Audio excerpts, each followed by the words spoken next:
Salam sejahtera, terima kasih karena bersama dengan saya di Nazilin Unity Channel. Adakah ini akan menjadi puncak kekalahan UMNO BN dalam pilihan raya kecil DUN Mahkota? Menggelar Nyonya Tua kepada Teresa Kok berpotensi membuatkan pengundi Cina memprotes di Mahkota. Inilah yang mungkin tak pernah terfikir oleh Akmal Saleh. Beliau sendiri yang menempa musibah padah kepada UMNO itu sendiri.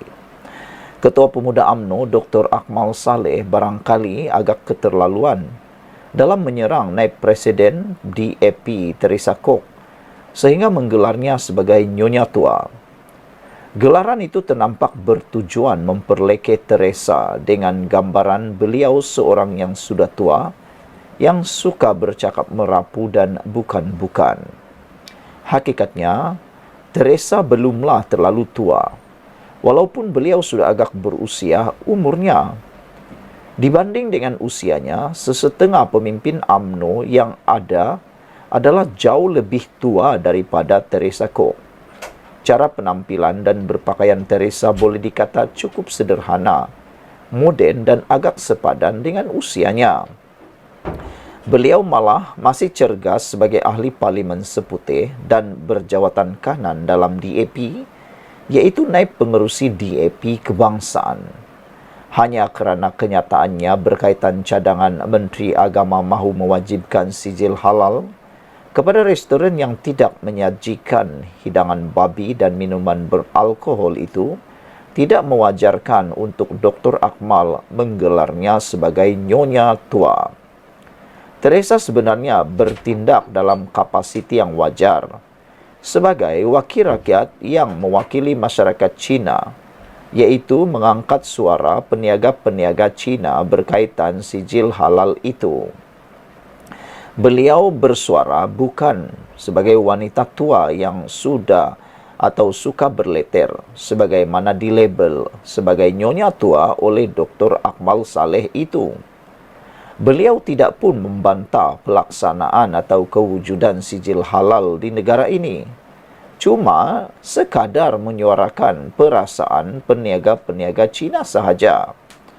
Apa yang disuarakan oleh Teresa juga bukanlah termasuk dalam kategori 3R. Kerana yang ingin disuarakannya hanyalah berkaitan cadangan kerajaan yang belum pun menjadi kenyataan yang melibatkan peniaga-peniaga bukan Melayu. Ini lebih berkaitan soal pentadbiran kerajaan dan pemimpin-pemimpin Melayu serta Islam pula. Tak usahlah cepat sangat melompat mengaitkan semua perbezaan pendapat dengan 3R. Lainlah jika Teresa membantah pelaksanaan atau penguatkuasaan sijil halal itu secara keseluruhan, maka ia barulah boleh dianggap menyentuh isu 3R. Yang disuarakannya hanyalah suara peniaga bukan Melayu yang kerajaan sebenarnya tidak patut pun memaksa mereka memohon sijil halal. Bagi peniaga-peniaga bukan Melayu, jika mereka tiada sijil halal pun tidak mengapa. Cuma kita sebagai pengguna Islam janganlah berkunjung ke kedai atau membeli jualan mereka. Berlambak kedai makan Islam atau yang diusahakan peniaga Islam yang boleh dikunjungi oleh orang Islam. Jika mereka tiada sijil halal, itu lebih berpotensi menyebabkan mereka sendiri kehilangan pelanggan Islam. Oleh itu, kalau mereka ingin meluaskan lagi perniagaan, memiliki sijil halal adalah salah satu caranya. Ia terserah kepada mereka untuk membuat pilihan serta pertimbangan. Dalam isu ini, berikutan tindakan Dr. Akmal menggelar Teresa sebagai Nyonya Tua, ia mungkin berpotensi membuatkan pengundi Cina di DUN Mahkota berasa kecil hati dan tersinggung dengan gelaran itu.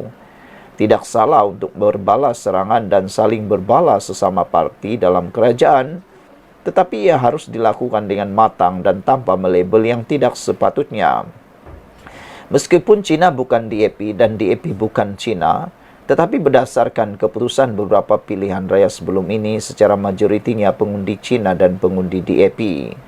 Di DUN Mahkota yang bakal ada PRK pada 28 September, jumlah pengundi Cina adalah lebih besar, yaitu sekitar 35% berdasarkan keputusan PRN di DUN Mahkota sebelum ini, Kemampuan calon amanah PH mempengaruhi atau memperoleh sebanyak 11,445 undi berbanding BN yang memperoleh 16,611 undi. Sebagian besar undi itu adalah diyakini datang daripada pengundi Cina. Bagaimana jika pengundi Cina itu di Dun Mahkota melakukan protes dengan tidak keluar mengundi pada 28 September nanti, sebagaimana berlaku di Sungai Bakap sebelum ini? Di Sungai Bakap, Rafizi Ramli antara yang dipersalahkan atas kekalahan PKR kerana ungkapan bodoh dan bahlul yang diucapkannya. Apakah di mahkota ini gelarannya atau gelaran Nyonya Tua bakal membawa bala pula? Ditulis oleh Sabudin Hussein. Sekian dulu untuk kali ini. Jangan lupa tinggalkan komen Anda. Bye-bye. Salam sejahtera, terima kasih karena bersama dengan saya di Nazlin Unity Channel. Isu paling hangat petang ini adalah melibatkan kematian blogger terkenal dan juga blogger kontroversi Malaysia, yaitu Raja Petra Kamarudin. Walaupun Raja Petra adalah digelar sebagai antara penulis blog paling kontroversi di Malaysia, namun kita ingin menitipkan doa Al-Fatihah buat beliau. Hari ini disahkan penulis blog Raja Petra Kamarudin meninggal dunia. Rupa-rupanya ini yang berlaku. Penulis blog Malaysia Today, Raja Petra Kamarudin meninggal dunia di Manchester, United Kingdom pada usia 73 tahun sebentar tadi. Raja Petra meninggal dunia pada pukul 11.26 malam waktu United Kingdom pada hari Isnin, 9 September. Perkara itu telah disahkan oleh adiknya, Raja Idris, kepada portal berita FMT. Raja Petra yang lebih dikenali sebagai RPK 2 kali ditahan di bawah Akta Keselamatan Dalam Negeri pada tahun 2001 dan 2008. Raja Petra pernah menjadi sekutu Perdana Menteri Anwar Ibrahim dalam Parti Keadilan Nasional PKN sebelum mengubah pendiriannya berikutan penahanan kali kedua. Beliau dilahirkan pada 27 September 1950 di Surrey, England. Dia mengendalikan laman web Malaysia Today yang menerbitkan pandangannya yang kadangkala kontroversi mengenai politik Malaysia. Penahanan pertama Raja Petra ialah pada 11 April 2001 apabila dia dan 10 aktivis pembangkang lain ditahan di bawah ISA kerana didakwa merancang untuk menggulingkan Perdana Menteri ketika itu, iaitu Dr. Mahathir Mohamad. Dia dibebaskan 52 hari kemudian. Penahanan kedua pada 12 September 2008 dan dia dibebaskan daripada tahanan 2 bulan kemudian pada 7 November 2008. Selepas dibebaskan daripada tahanan kedua, dia berpindah ke United Kingdom. Beliau merupakan bekas pelajar Kolej Melayu Kuala Kangsar dan Victoria Institution. Allahyarham adalah ahli keluarga Diraja Selangor melalui nenek sebelah bapanya, iaitu Tengku Badariah yang merupakan adik kepada Allahyarham Sultan Hishamuddin Alam Shah.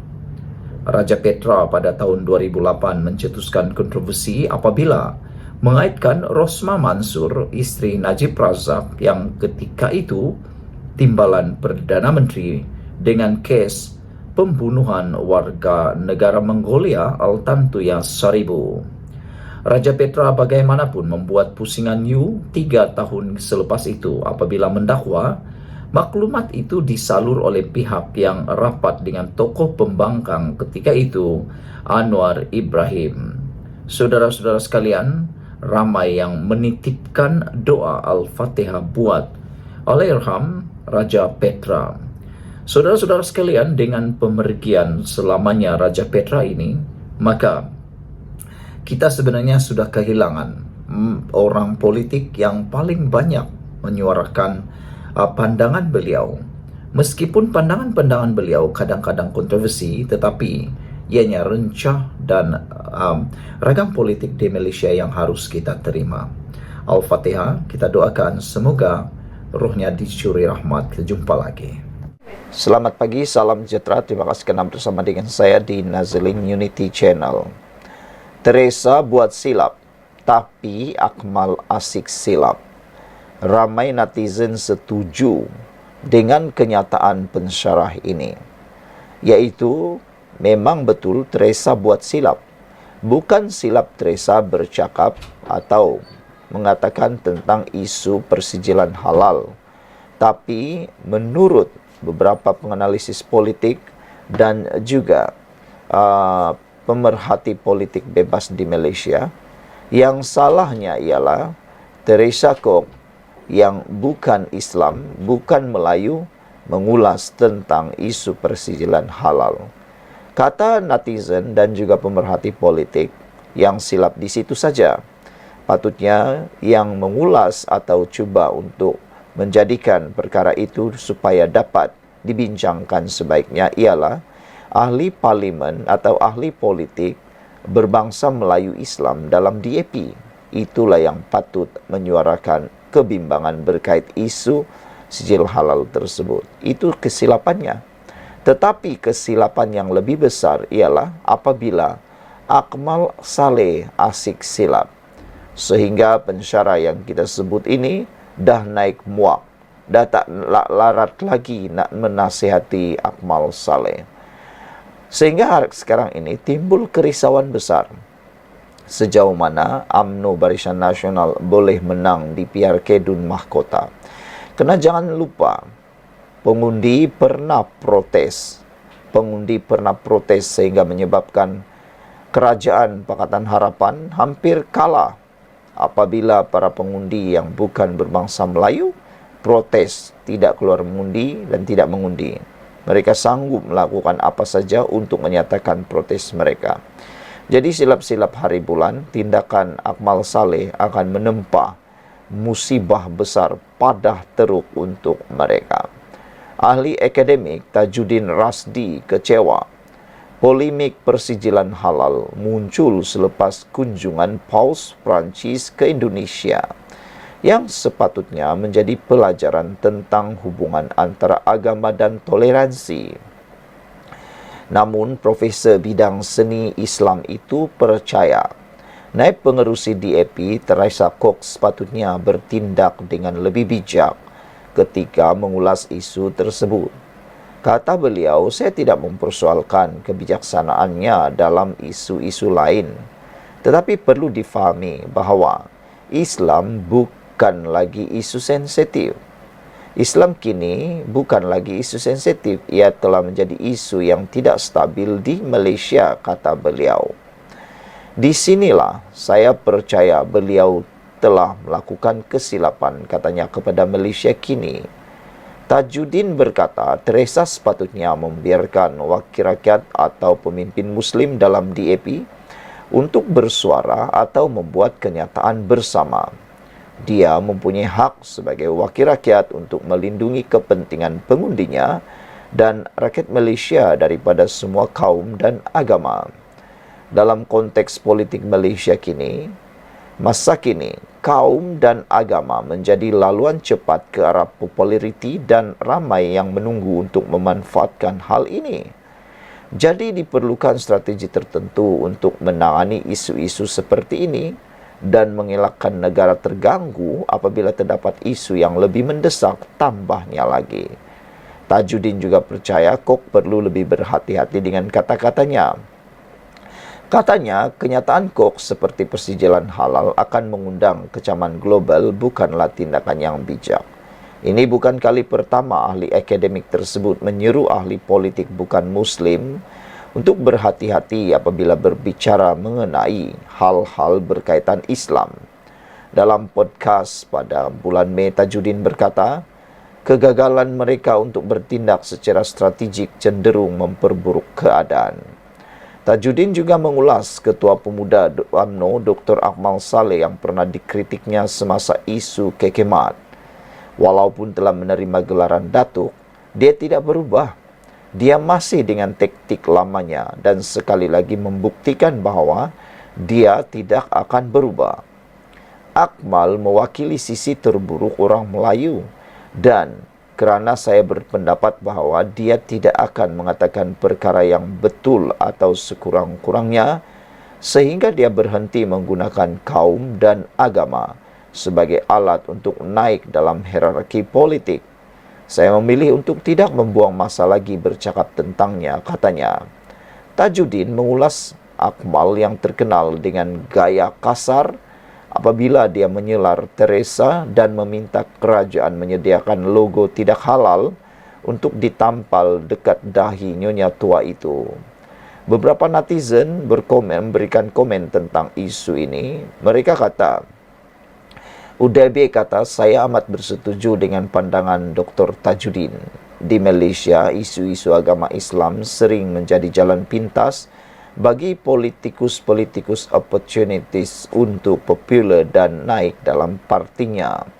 Apabila telah diberikan suatu jawatan penting dalam kerajaan, barulah dia tahu betapa susahnya untuk melaksanakan suatu keputusan kerajaan.